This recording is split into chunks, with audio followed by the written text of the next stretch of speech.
Muy buenas tardes tengan todos nuestros seguidores, oidores, miradores, escuchadores, bebedores, masticadores y regurgitadores de la Comuna de la Palabra. Nuevamente, como cada semana hacemos, tenemos un programa dedicado a tratar de exponer un conjunto de ideas y de elementos importantes sobre lo que se denomina o se ha dado en denominar parálisis cerebral infantil o trastornos neuromotores. Me parece importante, antes de comenzar, como cada semana hago, recordar que se ha cumplido una semana más. Ya están en caballo de Hacienda quienes consideran ser los ungidos y designados como candidatos a la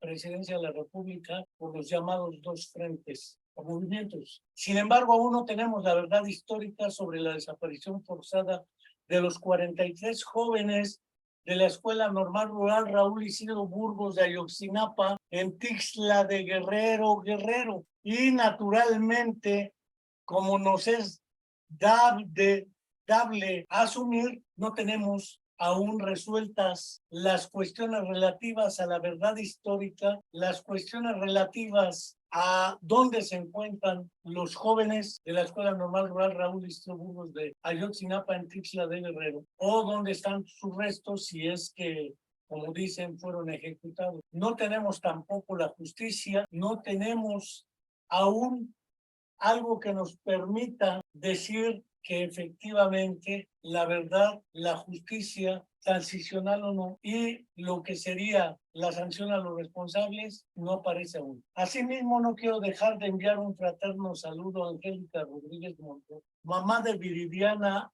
Anaí, alumna de nuestra Facultad de Psicología, quien ya hace más de 10 años fue desaparecida en contra de su voluntad y aún seguimos esperando su presentación con vida porque viva la llevaron, o la verdad y en ambos casos la justicia. Esta ocasión, alguna vez la escuché hace años a la maestra Remila Luna Vara, actual directora de la Facultad de Psicología de la Universidad Autónoma del Estado de Morelos, respetar la expresión "la ignorancia es atrevida". Pues bien, la ignorancia como recurso para algunos personajes que afirman y sostienen a capa y espada lo que expresan, parece ser que se funda en la ignorancia, pienso yo, generosamente, más que en la determinación voluntaria y explícita de omitir información objetivamente existente. El asunto de la denominada parálisis cerebral infantil o los trastornos neuromotores, como se determinó en un momento de la historia de nuestro país, denominarles a estos eventos, trastornos neuromotores,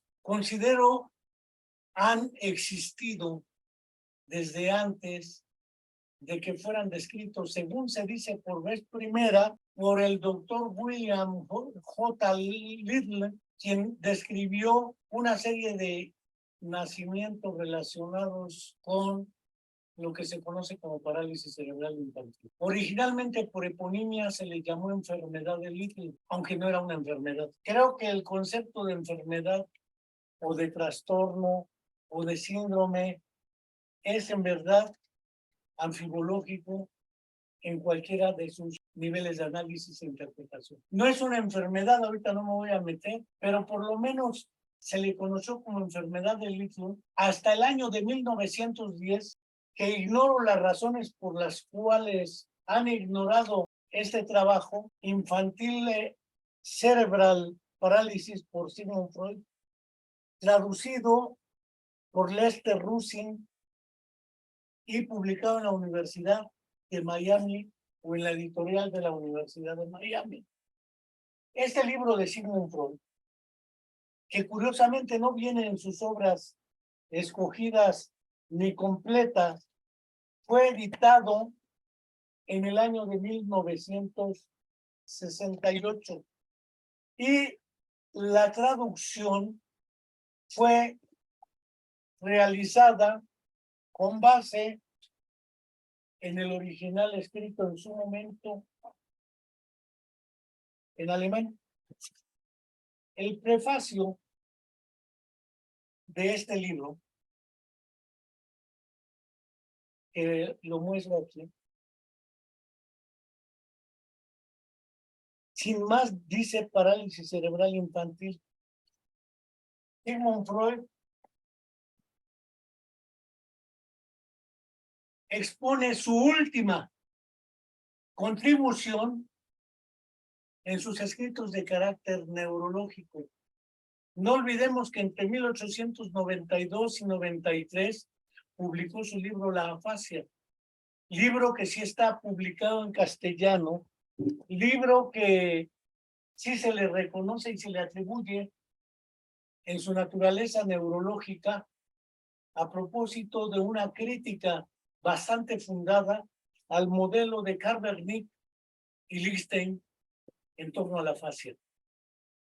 Y además, un buen debate en torno al localizacionismo estrecho y estricto, y además, hacia 1896-97 todavía publica un trabajo cuyo título es Un esquema de psicología para neurólogos.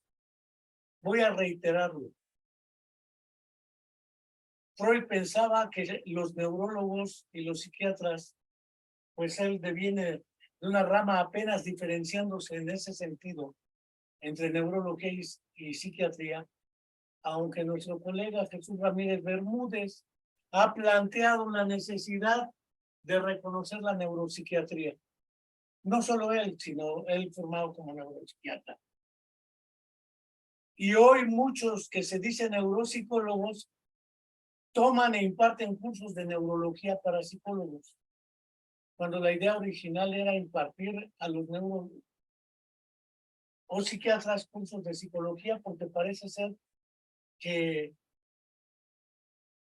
la crítica que hacía Freud en la afasia pasó, si no inadvertida, opacada, cuando en 1900 publicó primero la interpretación de los sueños, después hacia 1910 publica sus estudios sobre la histeria junto con Joseph Reuel, pero en 1910 publica este libro de parálisis cerebral infantil, considerada la última contribución de los escritos realizados por Sigmund Freud en el ámbito de la neuropsicología.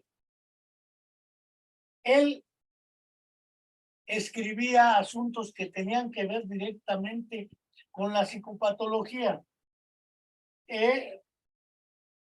Su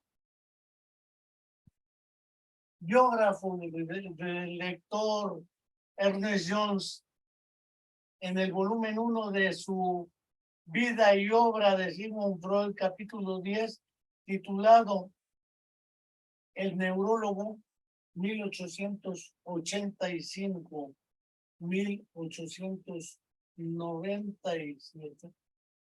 Si ustedes observan, Ernest Jones dedica solamente 12 años al análisis del papel en los ámbitos de la neurología de Sigmund Freud. Generalmente, este libro ha sido desconocido, por eso digo, siendo generosos, pero recuperando la información con la cual iniciaba y que atribuyo a la maestra Hermila Lunavar. La ignorancia es atrevida y diría yo, más que la ignorancia, los ignorantes se vuelven atrevidos. Puesto que la mayoría de la gente en diferentes publicaciones asume que quien sugiere el nombre de parálisis cerebral infantil es Winthrop Phelps en el año de 1937. Y esto marca de alguna manera la idea de que a Phelps se le debe el nombre de parálisis cerebral infantil. Creo que el término de enfermedad de Little adolece, aunque sea un epónimo dedicado a William Little, británico, para bautizar los casos de parálisis cerebral infantil. Debo decir, sin embargo, que tanto Sigmund Freud, irónicamente dicho por mí Sigmund Freud, como Winston Phelps, se equivocan también, porque la famosa parálisis cerebral no es parálisis, ni es del cerebro. No está paralizado el cerebro. Por eso el término de palsy o, en este caso, parálisis cerebral infantil en la traducción, insisto, 1910, por ser la última contribución de Freud a la neurología, a su trabajo de corte neurológico. A Freud hoy se le ataca por todos lados por decir que no era científico y que el psicoanálisis es pura basura. Pero se desconoce toda la trayectoria y los aportes de Freud en este ámbito. Y por lo demás, aunque a él, como decía Stefan Zweig, en la curación por el espíritu, sobre todo por la palabra, dedicado a Freud, a Mabe Keredi y a Franz von Anton Mesmer, él decía que quien realmente descubre la función de la palabra en la práctica terapéutica es nada más ni nada menos que Mesmer, con quien Freud aprendió hipnosis, curiosamente, además de haberse ido a la Salpêtrière con Jean-Martin Charcot.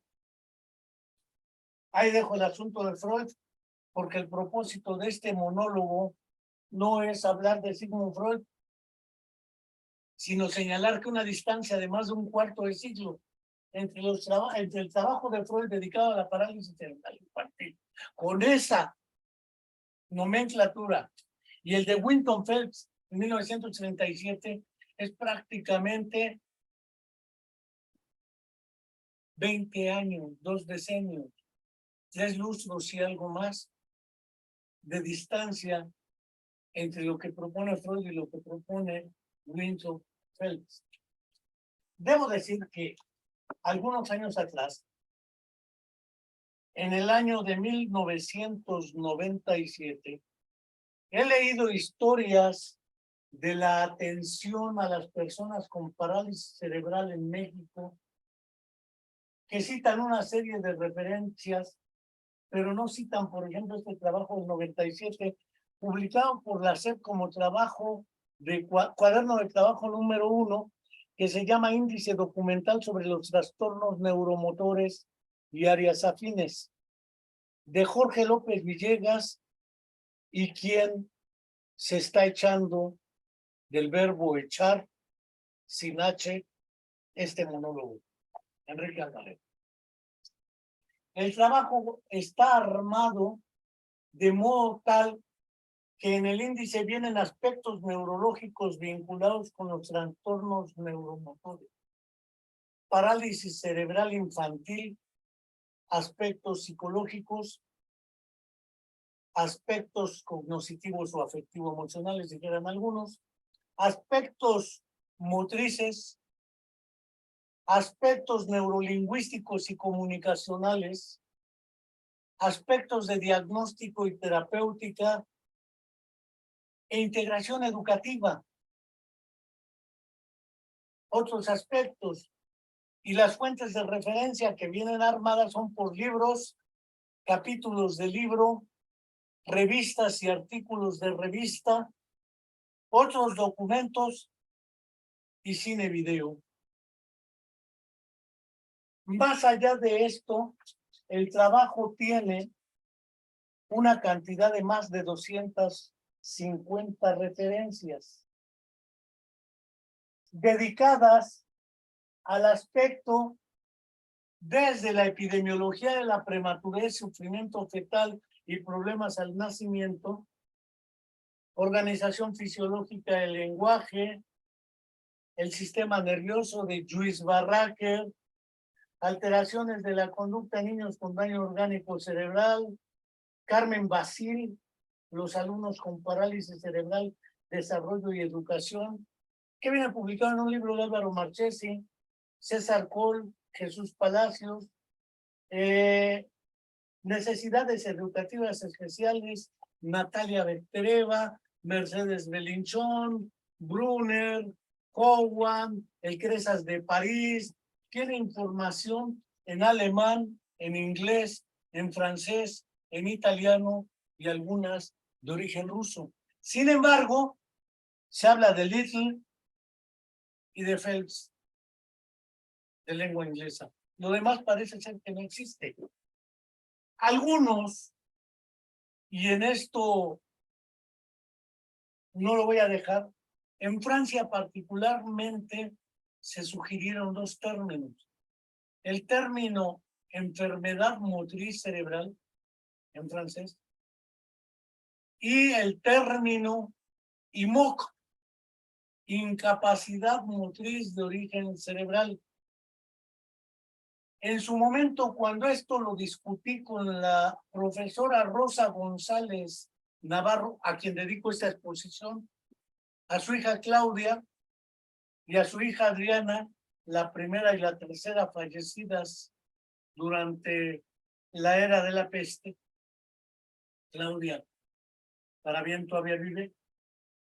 Claudia es una sobreviviente de esa generación que precedió a la existencia APAC, Asociación Pro Paralítico Cerebral, y Rosa González fue una de sus fundadoras.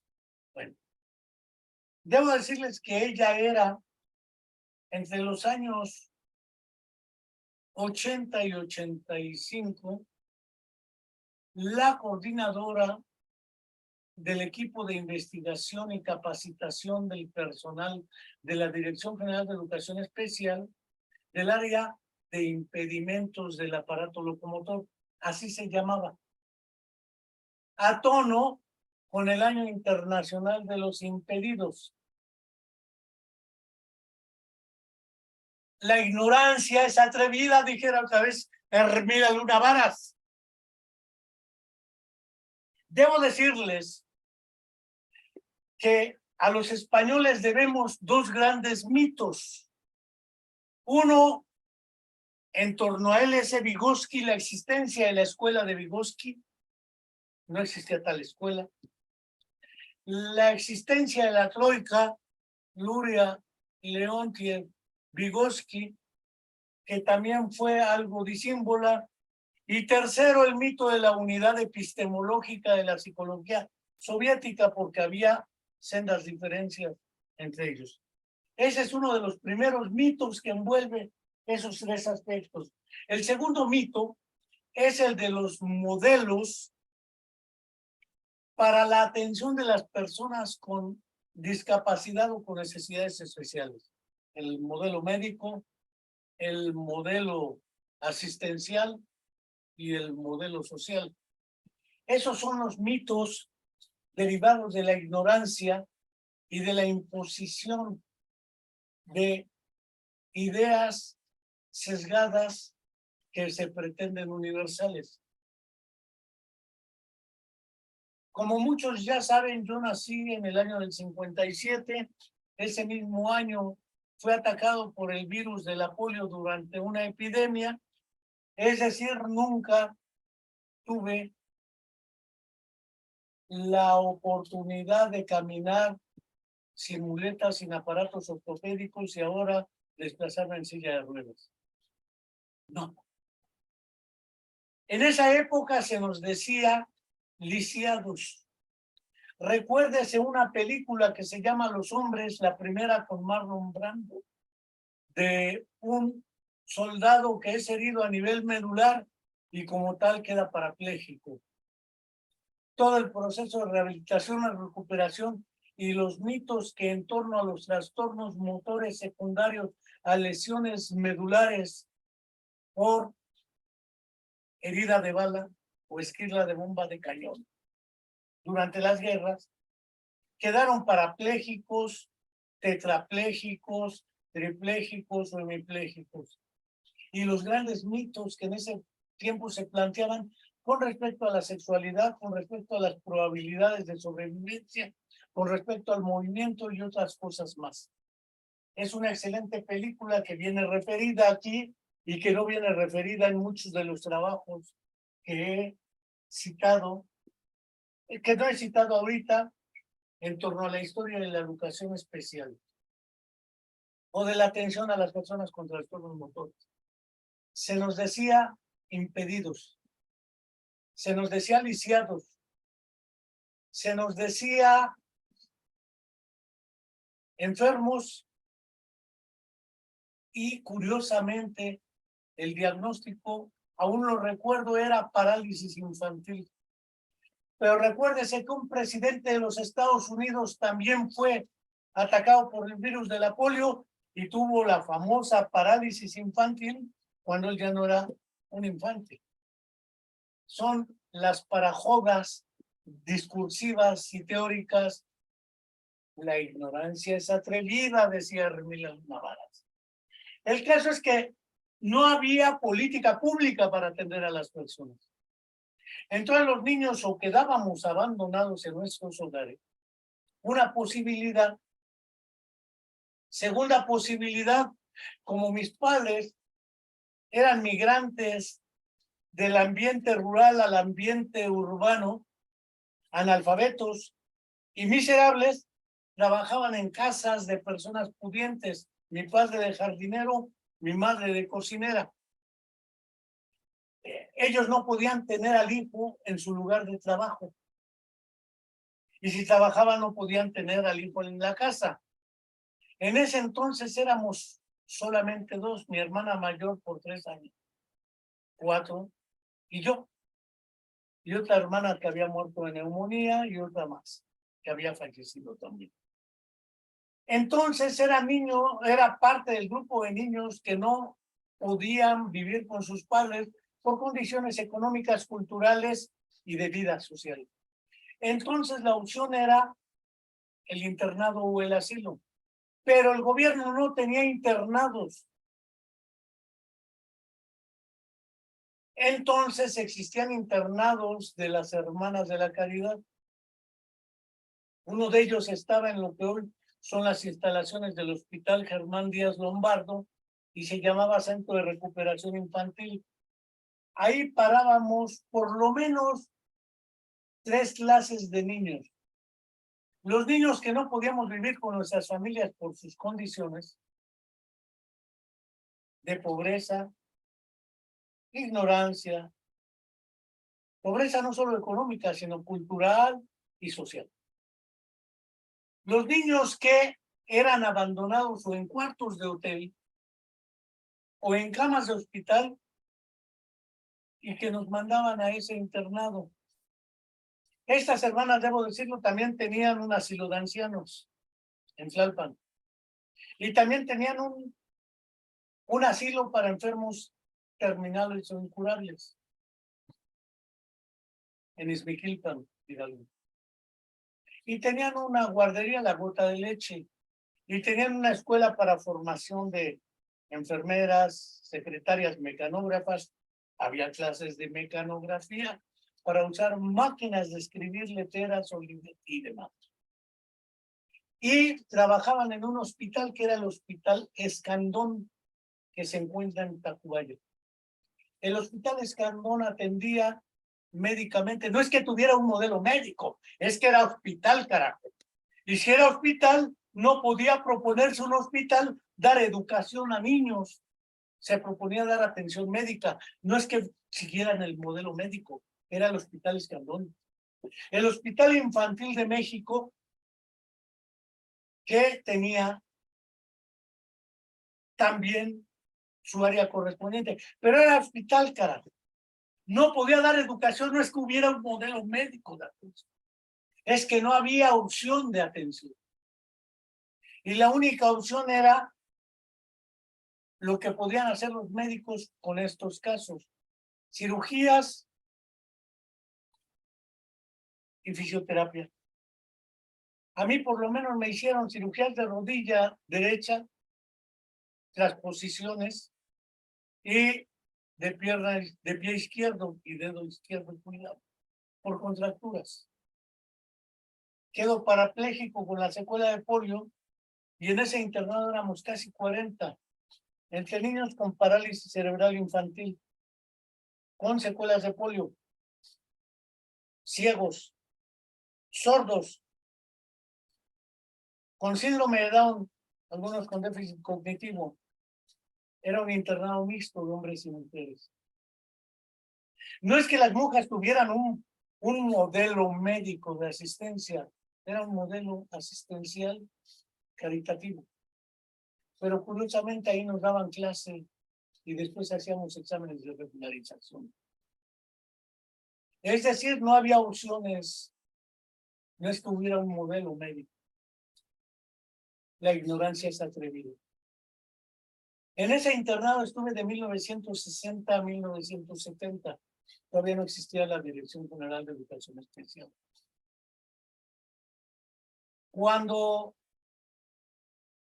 también existía la Clínica Primavera, que como su nombre lo dice, era una clínica. También existía el Instituto Médico Pedagógico que hubiera fundado el doctor Roberto Feliz Quiroga, médico, que planteaba versiones eugenésicas de mejora de la raza y de la producción.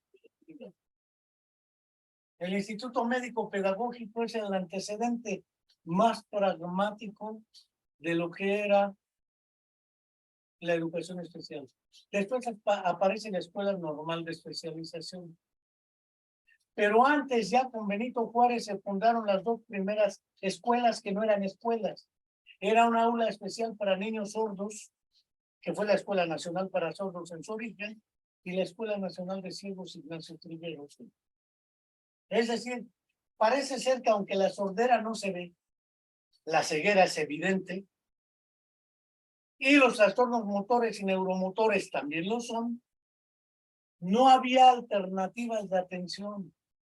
No es que hubiera un modelo médico, no había nada.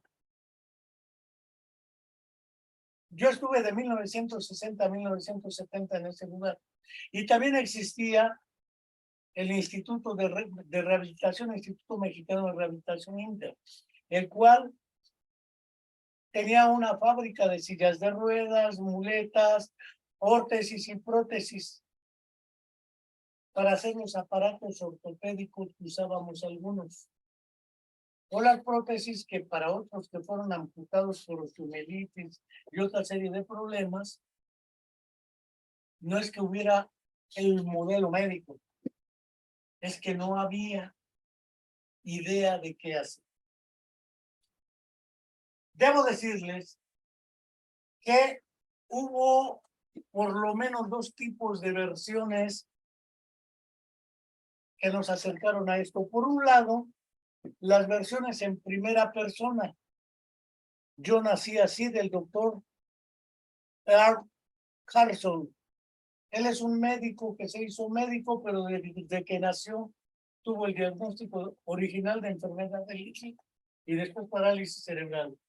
Un colega en la montaña de Guerrero, José Estrada Vázquez Chava, publica su libro de que él se hizo un caballo. Como no podía caminar, tuvo un accidente medular. Su primer herramienta de movilidad no fueron las muletas ni los aparatos, fue un caballo. Por eso su libro autobiográfico se llama Centauro. Conocí a la profesora Rosa González Navarro durante la realización del segundo Congreso Mexicano de Psicología en lo que era el auditorio central del Centro Médico Nacional. En ese congreso ella fue, nosotros fuimos estudiantes ya de la Facultad de Psicología,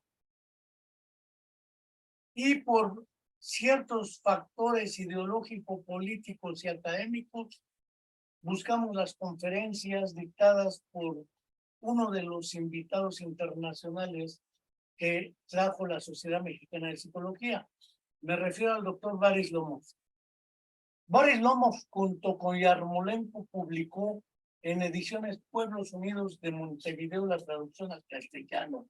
Antes en ruso, La psicología del tacto, dedicada al aprendizaje de la lectura, la escritura y otras cosas más, para personas con ceguera y sordera simultánea, congénita y adquirida. Después Alexander Mecheriakov publicó un libro que se tradujo al inglés como Awakening to Life, algo así como Despertando a la Vida, sobre la educación de los niños sordos y ciegos de nacimiento.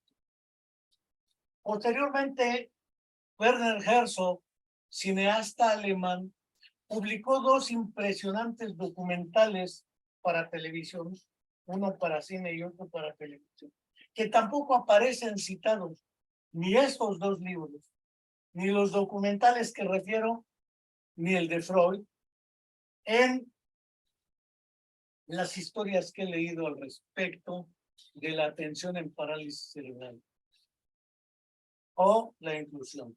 Me refiero al País del Silencio y la Oscuridad, una película dedicada a la ceguera sordera simultánea adquirida y al nacimiento. La primera parte dedicada a una ciega sorda de nombre Fines Laubinger. Esta es la otra autobiografía de Helen Keller, La historia de mi vida. Y naturalmente está, y no la podemos obviar, los trabajos de Sergei Leonorovich Rubinstein en problemática científica de la psicología actual. Lo mismo que Alexander Mecheriakov con Olga Skorohodova, de la EXURSS, quien también era ciega sorda congénita. Y aprendieron bueno, las dos, Helen Keller y Olga Skorohodova, a hablar pese a no escuchar al nacimiento. No me voy a echar el tiro ahorita de si oralización, sí o no. No viene al caso. Pero debo decirles que tiene otro documental para televisión que se llama El futuro mutilado, en la traducción al castellano de México. En la traducción al castellano de España se llama como El futuro discapacitado, handicapped en inglés. Y trata de un documental directo con las personas que sobrevivieron a los usos de la talidomida durante el embarazo de sus madres, y también con las madres que enfrentaron la situación, porque una señora me dijo alguna vez en una sesión de terapia de grupo, que yo les llamaba las madrisoterapias, les comenté que en Yugoslavia existía con un tal Franco Graciani, que lo conoció Rosa González, las ideas de rehabilitación con electroestimulación funcional. Después, otra ocasión, parece ser que el 21 de septiembre, en la Universidad Autónoma del Estado de Morelos, me tocará presentar una conferencia sobre estas cuestiones y sobre el método de educación conducida propuesto por Andreas Peto en Hungría. Pero eso se tocará después. Aquí solamente menciono este efecto de la talidomida en caso del futuro discapacitado handicapé, donde se proponen ver más allá de la denuncia a los conflictos con la industria químico-farmacéutica y sus intereses económicos. ¿Cómo sobreviven los que sobreviven a esta serie de eventos que los deja con trastornos motrices, neuromotrices, porque la mayoría de los sobrevivientes sobrevivieron con amelias, hemimelias o focomelias, es decir, por razones teratogénicas nacieron sin brazos o sin piernas o con partes de piernas ausentes, que son las amelias, ausencia de miembro, focomelias, ausencia de parte de miembro, hemimelias, con ausencia de la mitad derecha o izquierda, brazo, pierna, etcétera, o más cortas, etcétera. Pero también trabaja con sobrevivientes de parálisis cerebral por problemas al nacimiento y de secuelas de cuello. y las entrevistas son dramáticas. Y yo le decía a estas señoras, hay un método nuevo que consiste en implantar un electrodo a nivel del tallo cerebral que corrige la parálisis cerebral. Debo decir que me tocó ver más de 1000 casos en el país. Por casos entiendo 1000 familias que se planteaban 3 dilemas para los cuales no encuentro aún la solución. Quiero que mi niño camine como si no hubiera tenido el problema. Quiero que mi niño hable como si no tuviera problemas. Y tercero, ¿qué va a hacer de él si yo me muero? Son 3 dilemas que tienen los familiares, padres, madres de estos niños o de estas personas, y es un problema sumamente agudo que considero merece ser tratado con bastante cautela, porque de alguna manera esto será fundamental para la comprensión y las estrategias de intervención en este tema.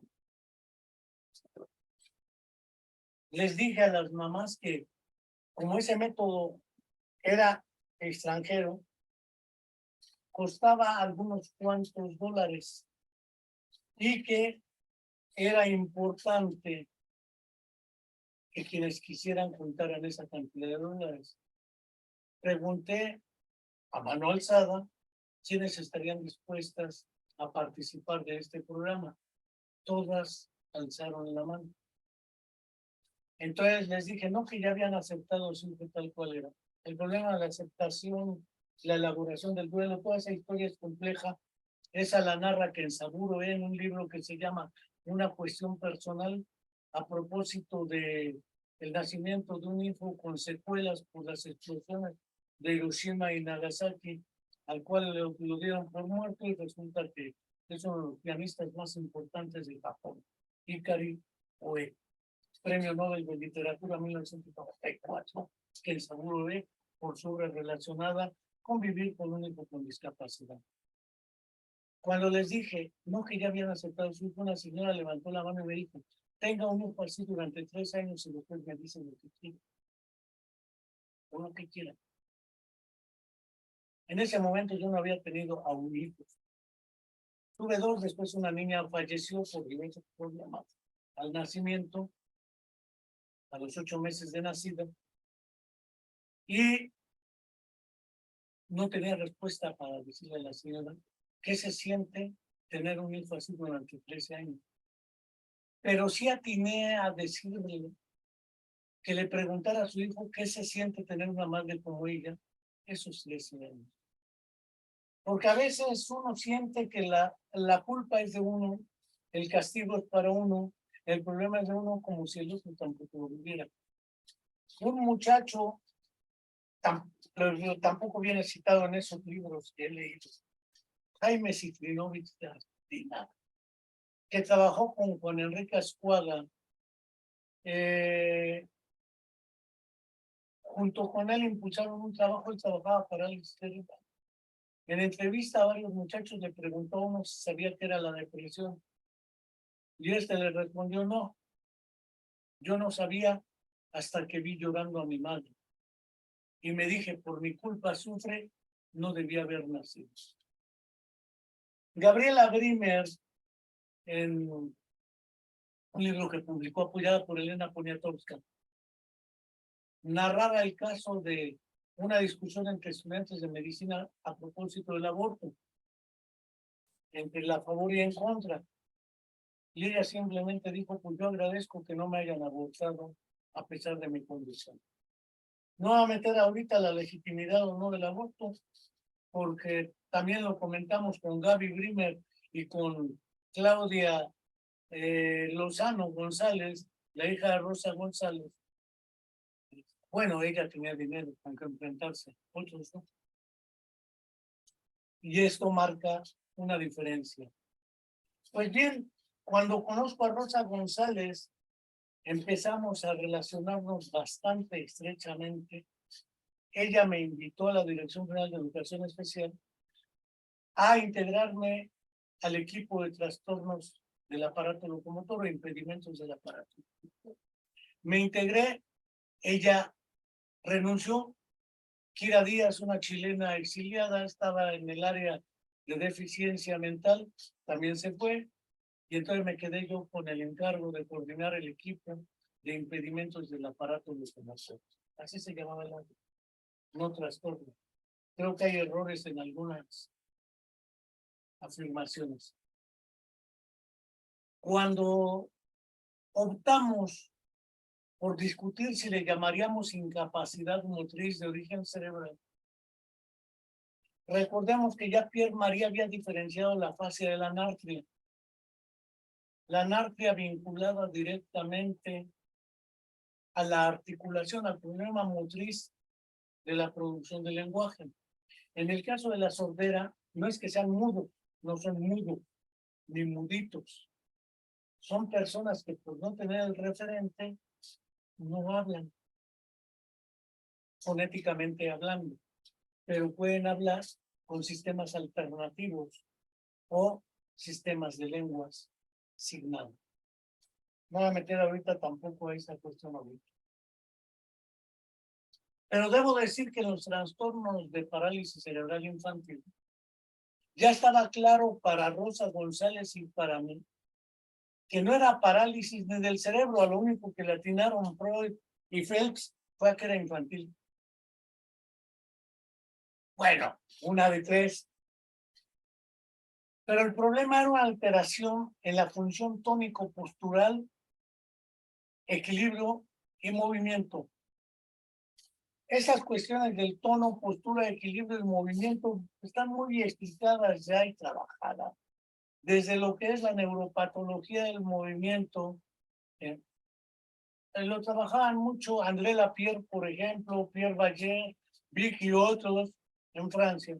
La neurología francófona y francesa aportó mucho al respecto. No era similar a las apraxias porque era un problema neuropsicológico, mientras que el trastorno neuromuscular era estrictamente en el tono muscular. Pues se producía rigidez, espasticidad y contracturas, y además había problemas de lenguaje, porque agarraba todo el haz corticoespinal o haz piramidal, la lesión. Si agarraba además núcleos del tallo cerebral, pues aparecían problemas de movimientos de los ojos. Sabemos que los núcleos de los 12 pares craneales se encuentran en el tallo cerebral, ¿sí? Algunos núcleos son, algunos nervios son sensitivos, pero otros son motores. Los músculos del cuello, el esternocleidomastoideo y el recto trapecio, los movimientos del cuello, los movimientos de la cara, ¿sí? La articulación, la deglución, los movimientos oculares, pares craneales 4 y 6. El trigémino, la masticación y facial. Es decir, parece ser que la parálisis cerebral no era parálisis, sino era, para mí la primera metáfora que se me ocurrió en el internado donde estuve, era suponer que las personas con parálisis cerebral estaban dentro de un cuerpo como si fuera una cárcel, a lo dicho por el filósofo Sócrates, donde el cuerpo no les permite responder como quisieran. Y como ya conocía casos de ceguera sordera simultánea, ahí no me parecía que fuera su cuerpo una cárcel, pero la dificultad que percibía yo desde fuera era cómo van a construir una imagen del mundo. Si el mundo está organizado espaciotemporalmente y la información espacial llega por la vía visual preferentemente y la temporal por la auditiva, y son sordos y ciegos de nacimiento, pues ya vemos la dificultad que implica. No solo ello, a su vez ya conocía personas con el llamado en su momento síndrome de Turner, de Asperger, autismo, Y ahí decía, bueno, aquí el problema es que parece ser que la idea de yo está un poco desgajada o desarticulada. Eran tres imágenes metafóricas de tres realidades que no podíamos comprender. Planteando este dilema con la profesora Rosa González, acordamos proponer a la Dirección General de Educación Especial que se cambiara el nombre del área de impedimentos, porque no eran impedidos, ni de enfermedad motriz cerebral, porque no era una enfermedad, ni de parálisis cerebral, porque no era una parálisis ni del cerebro, por trastornos neuromotores. Para bien fue aprobada la propuesta que hicimos la profesora Rosa González y yo, y desde entonces el área se conoce como trastornos neuromotores.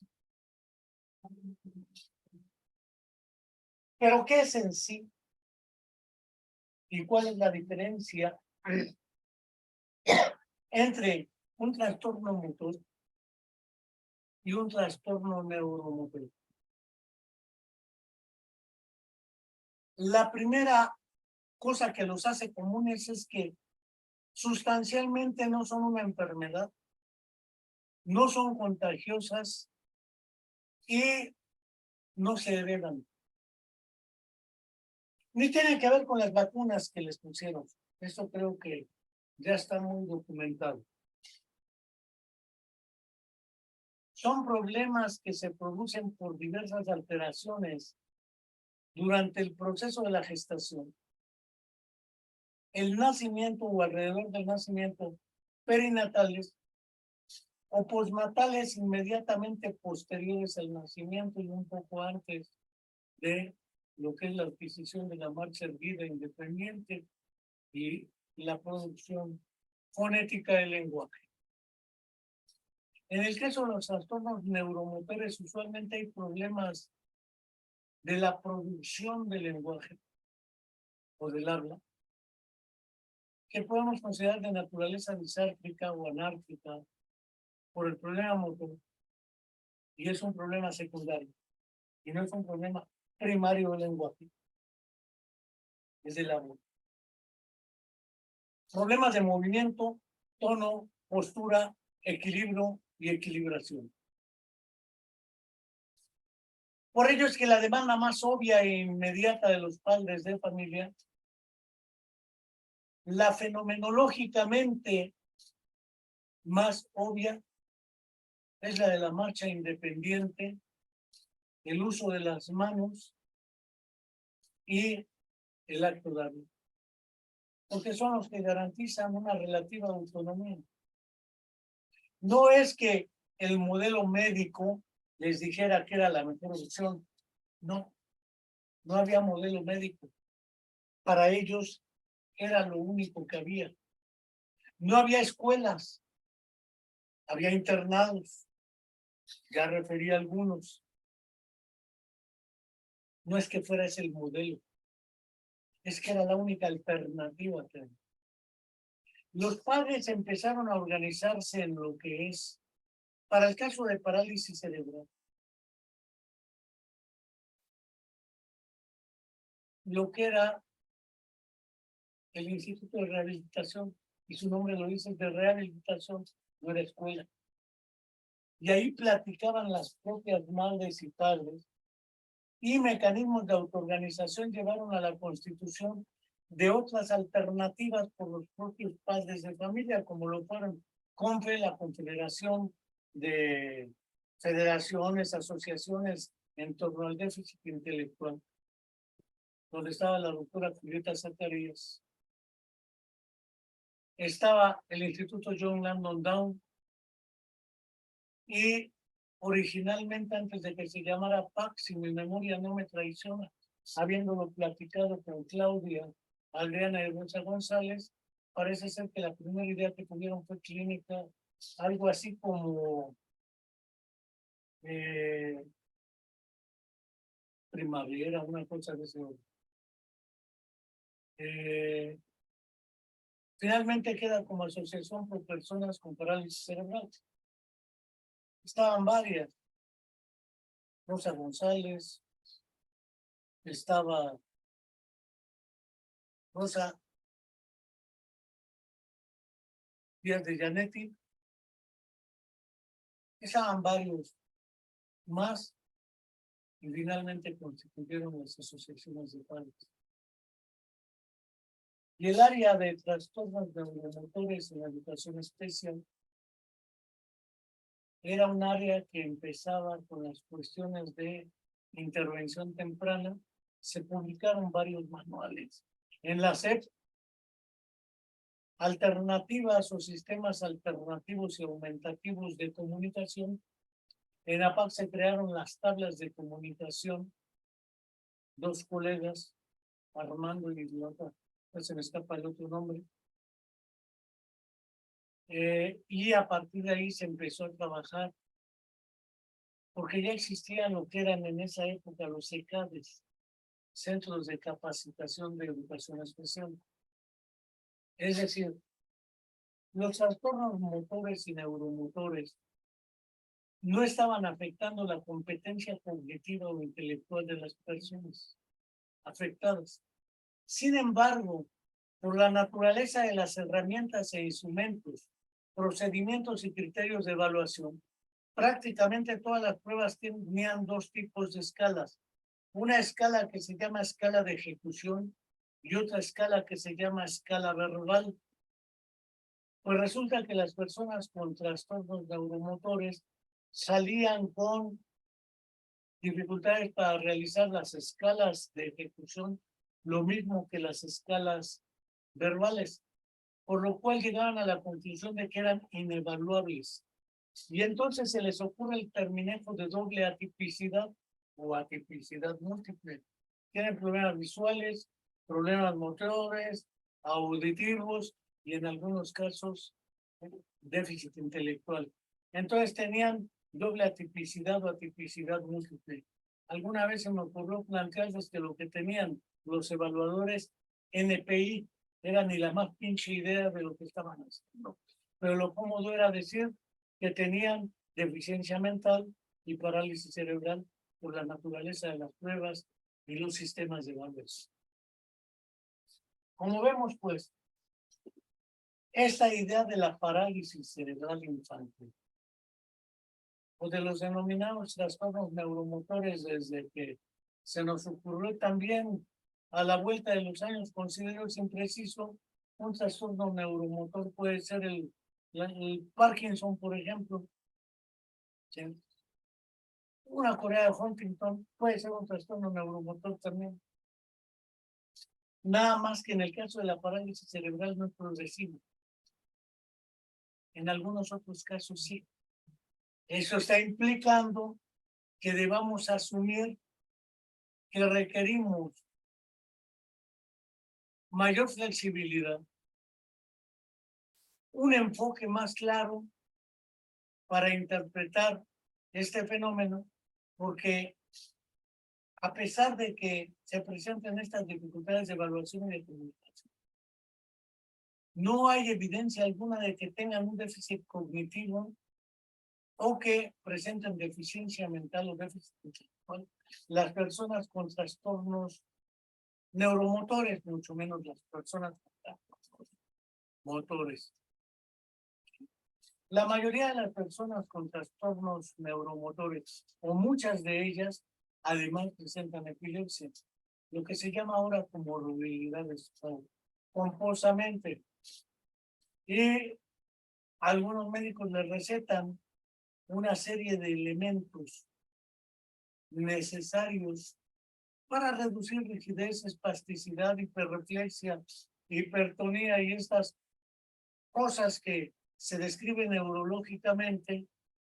Y sin embargo, ciertamente el asunto de la educación, la adquisición de la lengua escrita, la cultura y lo demás, parece ser que queda en segundo término, porque objetivamente debemos admitir que no son mutuamente excluyentes las estrategias de intervención rehabilitatoria y terapéutica o habilitatoria y terapéutica, además de la propia alternativa educativa. son necesarias ambas. El problema estuvo en que se quiso atribuir al sistema educativo la responsabilidad de la función rehabilitatoria que le correspondía al sistema de salud. Y por otro lado, la urgencia de ese sentido de perentoriedad que los familiares tienen, porque no es un problema de la persona con parálisis cerebral o trastorno mental, es un problema de un sistema familiar dentro de una comunidad. Si no se hace una perspectiva basada en la comunidad y orientada a la familia, estará liquidada cualquier estrategia, sea educativa, terapéutica o la que guste. Es por ello que no tengo duda que acercarnos en su momento a las propuestas que vienen desde los Bobat, por ejemplo, Karel y Berta Bobat, desde el propio Citrinowicz, desde los modelos en España, desde la propuesta de la educación conducida, tenemos que estudiar todas y aprovechar las ventajas que nos dan los diferentes mecanismos para lograr un objetivo. La inserción de las personas con parálisis cerebral y sus familias al devenir de la vida cotidiana, con empleo, salud, trabajo, recreación, sexualidad, demás. De otra manera estaremos liquidados. Sé que el tema es muy vasto por los niveles de análisis que implica. Y ahora, entre lo anecdótico y lo demás, pues no está más que esperar a seguir profundizando este asunto en torno a la parálisis cerebral, trastornos motores y neuromotores, y a seguir buscando la atención educativa y habilitatoria para la mejora de la calidad de vida y la existencia misma, tanto de las personas como de sus familias. Hasta la próxima, y no dejo de seguir invitándolos a suscribirse a nuestros canales de YouTube, La Comuna de la Palabra, Spotify, La Comuna de la Palabra, a nuestras páginas de Twitter de La Comuna de la Palabra y de Facebook de La Comuna de la Palabra. Hasta la próxima y muchas gracias.